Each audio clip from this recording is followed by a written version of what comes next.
talk about work I've done for the last couple of years at the Broad, and kind of a way to approach drug discovery and inhibitor discovery in a different way using Luminex. And the technology we've actually we've named it, I guess this doesn't work with this slide, we've named it mlex. So, I didn't put my little thing in. Yeah. Oh. Okay. So, the initial scheme that we kind of were thinking about is, can we kind of switch the way we do drug discovery in a way? So typically, potency drives drug discovery, and then selectivity of the compound follows. And so I've depicted that in the slide by drawing the compounds as hexagons, where I show you the potency on the left-hand side of the hexagon and the selectivity on the right-hand side, with darker color corresponding to more potency or more selectivity. And so typically what you might do is you might take the compound library, and you evaluate those compounds against a particular target, so you know what the potency is, but you don't know what the selectivity might be for that target. You'll take the more potent compounds, advance them to be even more potent, and optimize selectivity along the way. But I would argue that even here we need better selectivity profiling methods, because the end product, we don't necessarily know the selectivity of a compound against all the targets in a particular enzyme family, or if you even think more broadly in the whole proteome. So that's a challenge here, just to be able to better profile these compounds we get. But if these methods were really good, we thought we may be able to advance the selectivity profiling way up the chain in drug discovery, where you would actually be able to evaluate those many compounds against many targets. Then you might end up choosing a different lead hit or series of hits. Then it might enable you to get to a different end product, where you might have a more selective compound, and it might be an overall more efficient process. So that was the goal of this kind of this project, is selectivity assay development, and particularly in a way that's very efficient and high throughput. So the enzyme family that we were looking at to start this, we did serine hydrolases, which there are about 250 of them in humans. They're one of the largest enzyme families. And they all use a base-activated serine nucleophile. So all 250 or so of them have a serine that's in a catalytic triad or catalytic dyad. Many of these are already targets of approved drugs, 14 drugs currently. And they're involved in things like blood clotting, like thrombin, neural signaling, inflammation, cancer. And many more of these enzymes are constantly being discovered to have important roles, like, for instance, PCSK9. But the vast majority are still completely uncharacterized. We don't know what they do. We just know that by sequence homology that they are in this enzyme family, and some have genetic relationships to disease, but we still only know their biological function. So it'd be nice to have inhibitors of these to study the function, as well as just as for ones in particular that we want maybe want drugs for. So the ideal solution to kind of tackle this inhibitor discovery challenge, we thought if we had a high-throughput multiplexed enzyme activity assay. So if we had a way that we could, ideally even in a single well, add a compound, be able to tell all the proteins that compound inhibits. So that would be really useful, because we could do selectivity profiling of all these inhibitors that are coming out, but then maybe even do inhibitor discovery from the get-go using this using such a high throughput enzyme activity assay.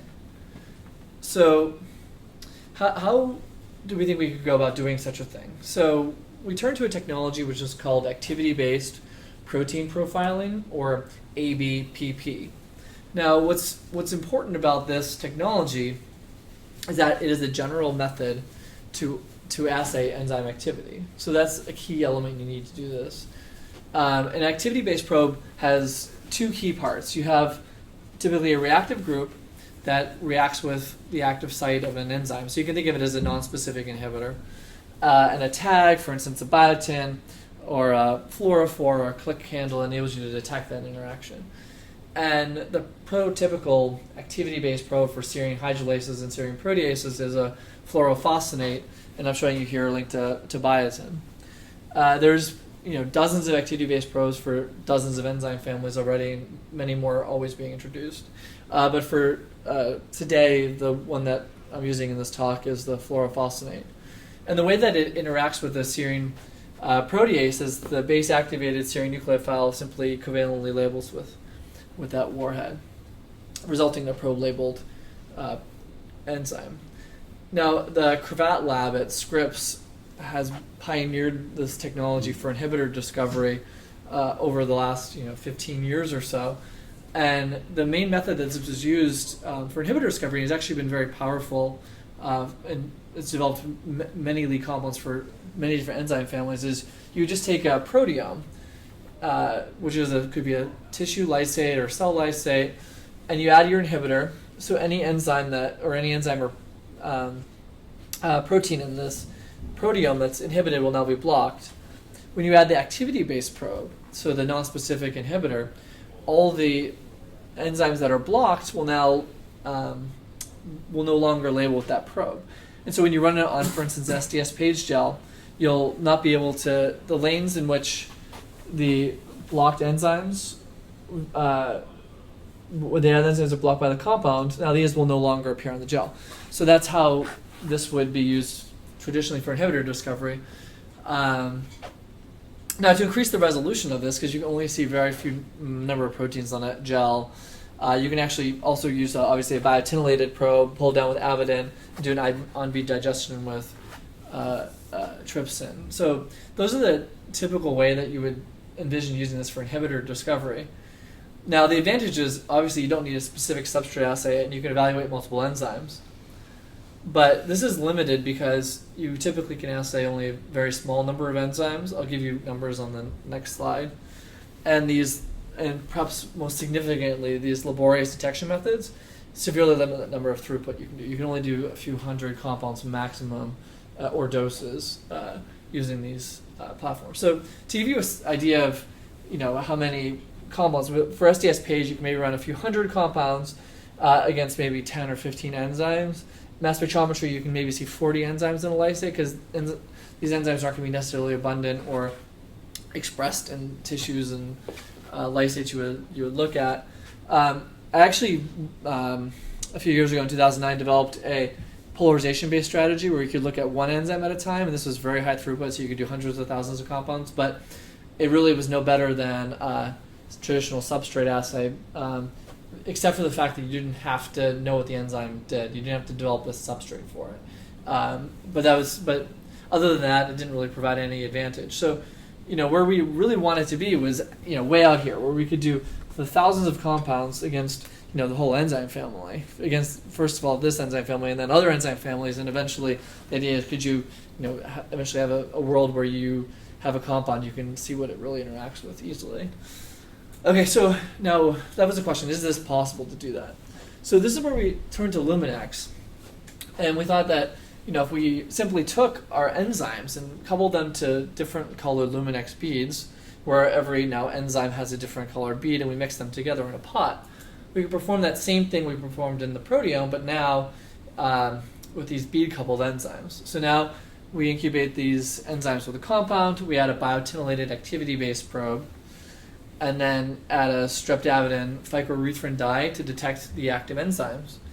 Then using the flow cytometer, the enzyme identity is read out by the color of the bead, and the enzyme activity is read out by the phycoerythrin signal. So that was basically the scheme that we thought we could get this to work. Now, what we were extraordinarily pleased to find was that it was very, very sensitive. So if I've shown here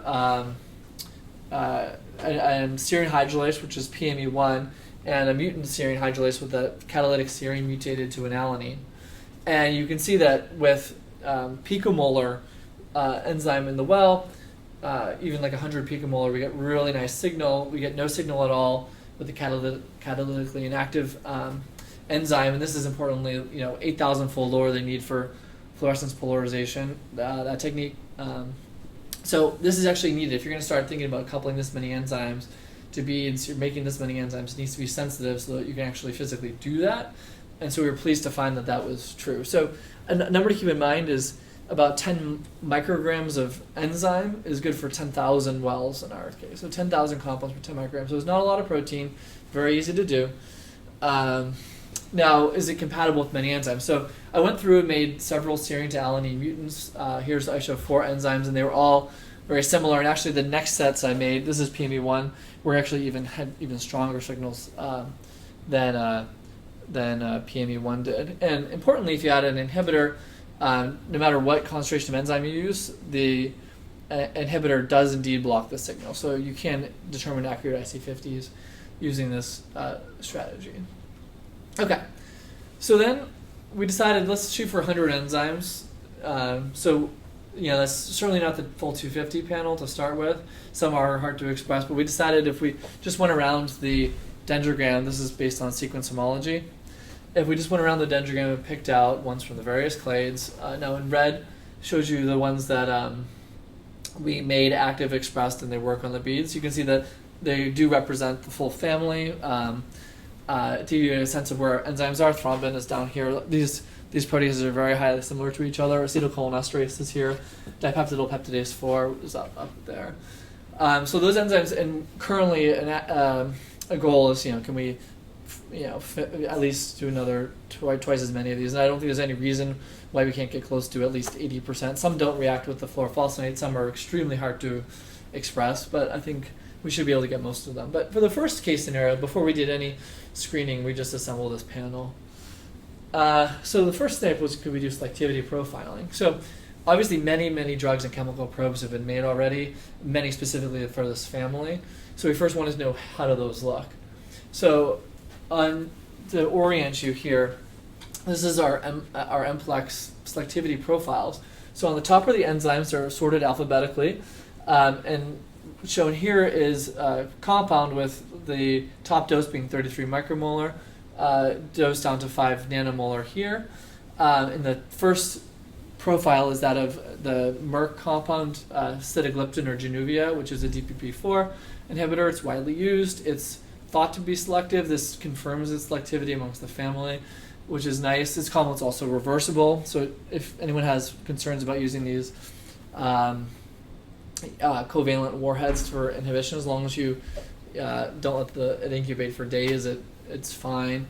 And this is an accurate IC50 for Januvia.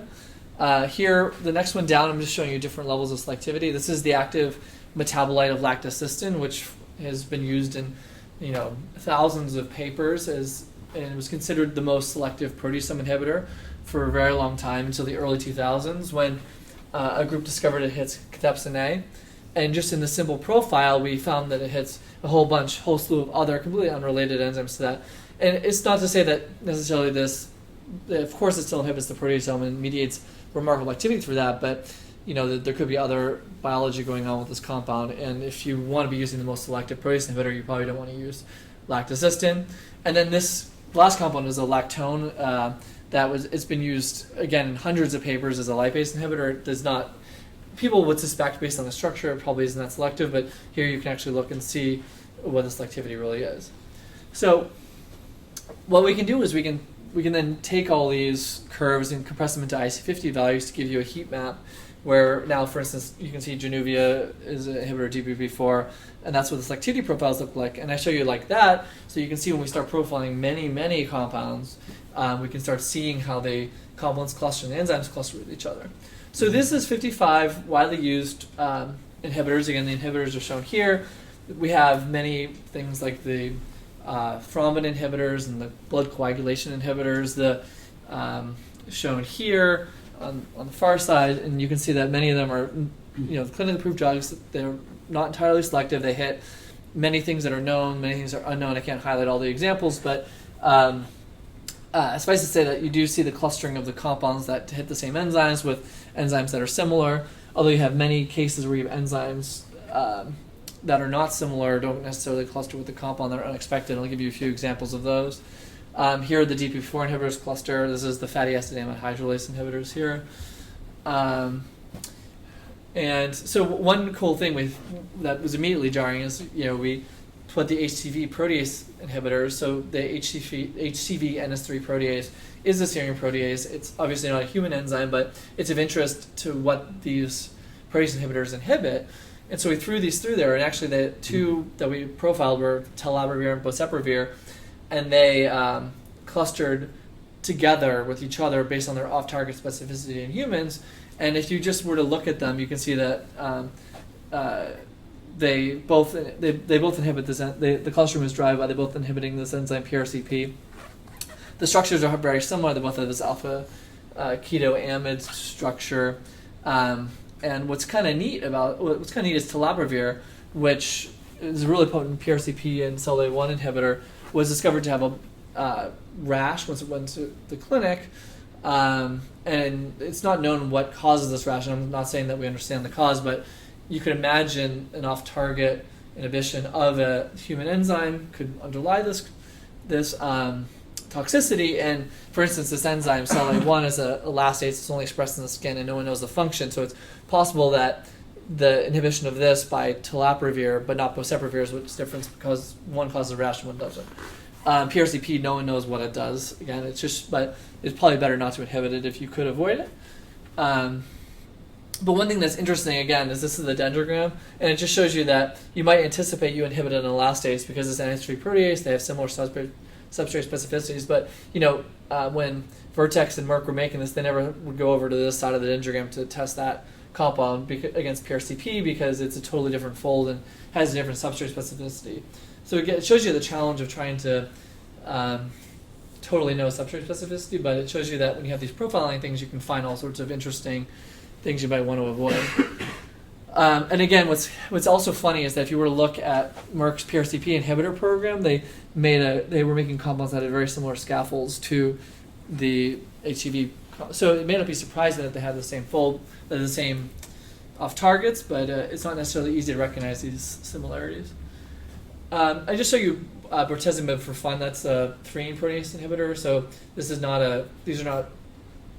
threonine proteases, but serine proteases in our panel. But a lot of work went into identifying off targets of this bortezomib because it has boronic acid moiety here. And the targets that were identified previously, and they're all not super potent, we identified all of them using mlex, and plus an additional 7 more targets. And this was no more work for us, but it just shows you that we can get a nice swath of the family right away. And then just a really quick, what we can do going forward for doing inhibitor discovery, not just profiling these known compounds. So I showed you Velcade or bortezomib, which has this boronic acid moiety. So we ended up getting a boronic acid library. Fortunately, my dad actually makes boronic acids, so it was a nice collaboration we had. So he sent over 600 boronic acids that he's been making since the 80s. And they actually had no idea what the compounds inhibited outside of the few enzymes that they were testing. So these were actually part of the original DPP4 library that was made in 1992. And what we could do is we could immediately take these 600 boronic acids, and we took them in 5 dose and 3 replicates against a whole enzyme panel. And to orient you, I show you 300 compounds here. So every column here is a compound, and I've plotted the inhibition against 100 different enzymes in every column. So, for instance, DPP4, as I said, allows you to design to inhibit DPP4, is colored in red, and you can see many of them inhibit DPP4 at this high dose. And you can see how, for instance, compound 20 inhibits DPP4 this much, and these compounds don't inhibit DPP4 at all, whereas they inhibit different enzymes here. Most enzymes are shown in gray. Some are colored just so you guys can see. And obviously, as you lower the dose, you get less inhibit. You can query your enzyme and say what's the best lead inhibitor for that enzyme. So to give you an example, we looked at this enzyme APEH. Now, there's no really great inhibitors of this enzyme. Again, we're not really sure what it does, but it only had 2 boronic acids that potently inhibited it out of that massive amount of boronic. You'd think that these are really non-selective compounds, you might get a lot, but that wasn't the case. And in fact, you could then and we found 226 and 40 inhibited APH very well, but one of them was selective and one of them wasn't. And so immediately we can look the potency and selectivity window of these compounds, and we can identify this strange kind of Diala Woro Pro compound, and we can look at its mlex profile, and you can see that it is indeed selective for APH.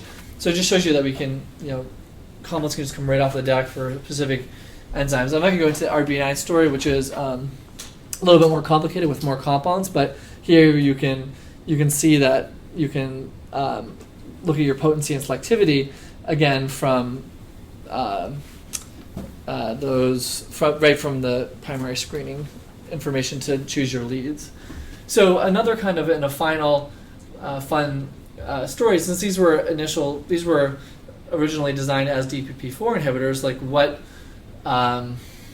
is the best DPP4 inhibitor there? So again, if you look here, again looking at the potency and selectivity, the most potent and selective compound was this gluborosylthioxamide, or ARI-2408, which was actually incredible. This is actually the most selective boronic acid known to date. It's the most potent and selective DPP4 inhibitor known. Of course, there's the clinical realm for DPP4 inhibitors it's not necessarily needed now, but it shows you that you can design a selective boronic acid, and maybe it does have differentiating properties over the other inhibitors.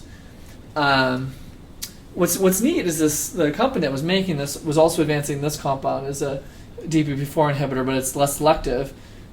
Compounds exhibited very similar efficacy in oral glucose tolerance studies. However, one of them, this one was safe, this one was not safe when they did it in monkey studies. So this compound actually was ARI-243 was incredibly toxic, even at 0.3 mg per kg. They had skin lesions, edema, and death was observed.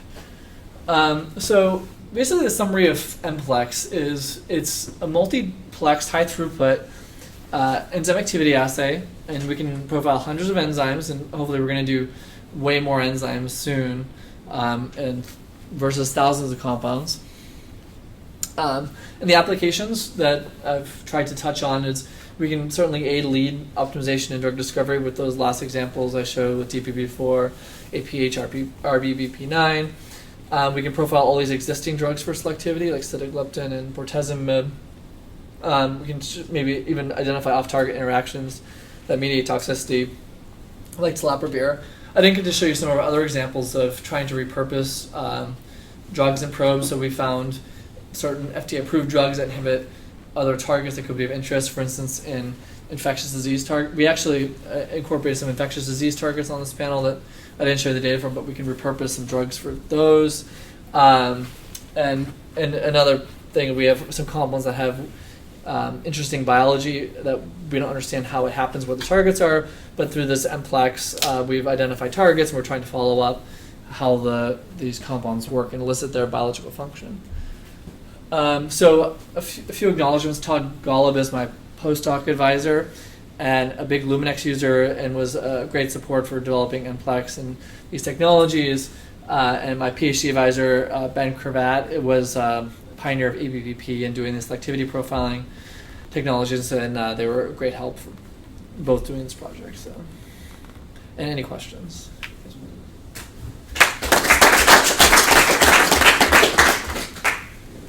So what's the rate limiting step for you? Making enzymes.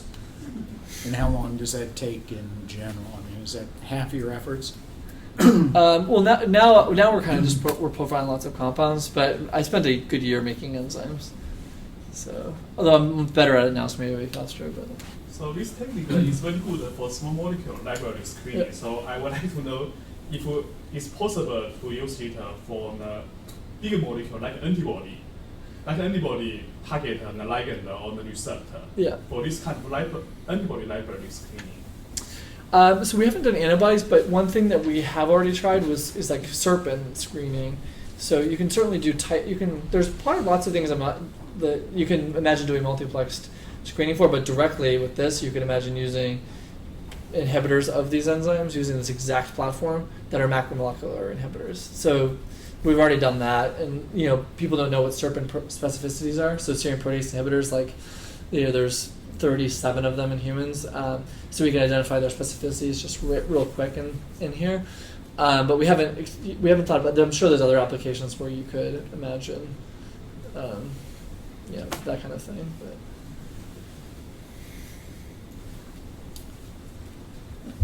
Dan, that was a really great, very clear presentation. So it's hard to think about what could I ask you. But when I think of Luminex, traditionally at least, I think of antibodies, very stable biomolecules that you stick on these beads. Yeah. And in handling the Luminex material, there's a lot of stuff that as a protein biochemist, putting things in sonicator baths, warming them, and even just storing enzymes that you may not know anything about. I was wondering if you could comment at all on the stability you observed. So we were surprised by how stable it was. So I did a few non-conventional things, like it says do not freeze these on the label, but I just froze them in glycerol, and we actually went through the rear process when we published this. And it was we took aliquot and we tested it. I coupled them all individually, combined them and froze them in 10% glycerol, and then rethawed them, and all 100 enzymes behaved exactly the same a year later. So we did February to February, and there's no change at all in performance. So as far as that's concerned, the beads had no problem, and the enzymes had no problem.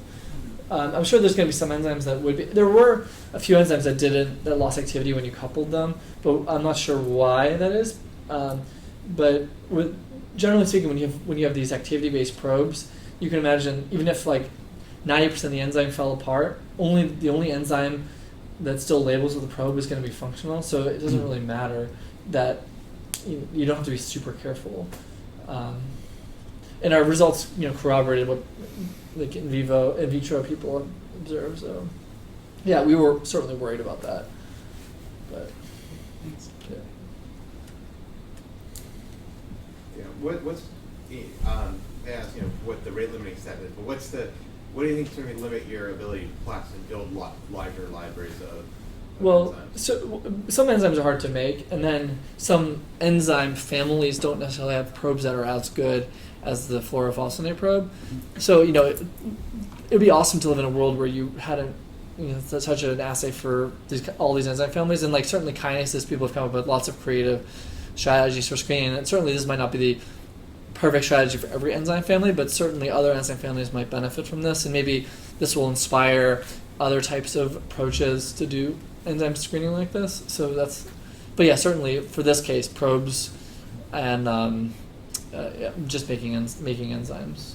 Have you tried any other enzyme families, even on a small scale? Yeah, cysteine proteases work just fine, and actually, it's a different kind of a challenge because there the probes react with more non-discriminately with cysteines. Cysteines aren't that abundant, but if you do it with proper controls, you can identify, say there's 4 cysteines on your protein and all 4 of them react with the probe.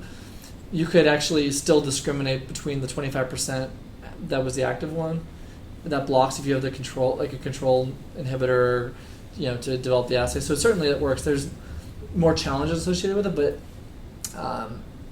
and certainly we can think about ways to make better probes or blocking other cysteines or something. And there's other enzyme families that we think should work, but we haven't. It's a laundry list of things to do, but It's on God's list. it's I on think yeah. his list is this long. Yeah. Great. Okay. Well, thank you. Great talk, and I guess we will have lunch now, which is lined up outside, and so time to talk with each other and eat. Very interesting. How long have you been working on? 3 years. So 1 year of building enzymes and 2 years of Screening, writing papers. Oh, sure. You don't have to email them out afterwards to the guys. It was great. Very, very good. I like the pictures myself. Yeah. I understood every single bit. Yeah, it's actually it's